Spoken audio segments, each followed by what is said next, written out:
আবু হানিফা রাহিমাহুল্লার বাবা মার সাক্ষাতের কাহিনী অসাধারণ এবং সুন্দর একটি ঘটনা, যা আমাদেরকে দেখায় আত্তাইয়িবুনা লিতাইয়িবাত, সচ্চরিত্রা নারী সচ্চরিত্র পুরুষের জন্য।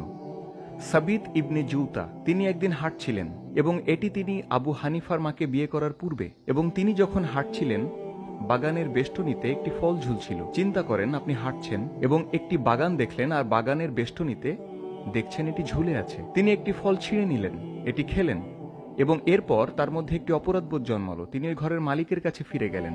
তিনি বললেন, দেখুন, আমি আপনার বাগানের একটি ফল খেয়েছি, আমি তার জন্য ক্ষতিপূরণ দিতে চাই, আমি খারাপ বোধ করছি যে আমি আপনার অনুমতি নেইনি, ইত্যাদি ইত্যাদি। এবং ওই ঘরের মালিক বললেন, আপনি কি আসলে আমাকে এর বিনিময়ে কিছু দিতে চান? তিনি বললেন, তাহলে আসুন। আমার মেয়ে বধির, অন্ধ, এবং তার আরও সমস্যা আছে। মানসিকভাবে সে ভালো অবস্থায় থাকে না, তার বোধশক্তি তেমন নেই, সে বোবা, সে বধির, এবং একটি বর্ণনা মতে সে এমনকি অন্ধ। ঠিক আছে, তার কাছে এটি আর সুবিবেচিত কোনো পরিকল্পনা বলে মনে হলো না। তাই তিনি বললেন, আপনি কি এখনো এটি করতে চান? সাবিত বললেন, আমাকে এ ব্যাপারে একটু ভাবতে দিন।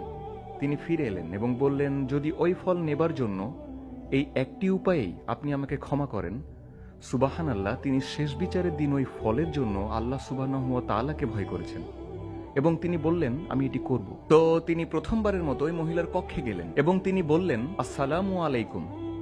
তিনি এমনকি তার দিকে তাকালেনও না, কারণ তিনি ভেবেছিলেন একটা বিপর্যয় ঘটতে যাচ্ছে। তো উত্তর যখন আসলো ওয়ালাইকুম আসসালাম, তিনি তার দিকে তাকালেন এবং বললেন, কি আপনি আমাকে শুনতে পেরেছেন? আপনি কথা বলতে পারেন?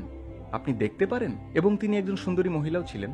তিনি বললেন, এসব কি? আপনার বাবা বললেন আপনি এই রকম। এবং তিনি জবাব দিলেন, তিনি বললেন, আল্লাহর নিকট অসন্তোষজনক এমন সবকিছু থেকে আমি বধির। আমি গীবত শুনি না, আমি মিথ্যা কথা শুনি না, আমি বুহতান বা মিথ্যা অপবাদ শুনি না, আমি সকল অনর্থক কথাবার্তা থেকে নিজের কানকে পবিত্র করেছি, আমি এসব এমনকি শুনিও না। তিনি বললেন, আল্লাহ সন্তুষ্ট নন এমন কথাবার্তা বলার ক্ষেত্রে আমি বোবা, এবং আল্লাহ সুবহানাহু ওয়া তাআলা যেসব জিনিসের প্রতি দৃষ্টিপাত করতে নিষেধ করেছেন সেসবের প্রতি আমি অন্ধ।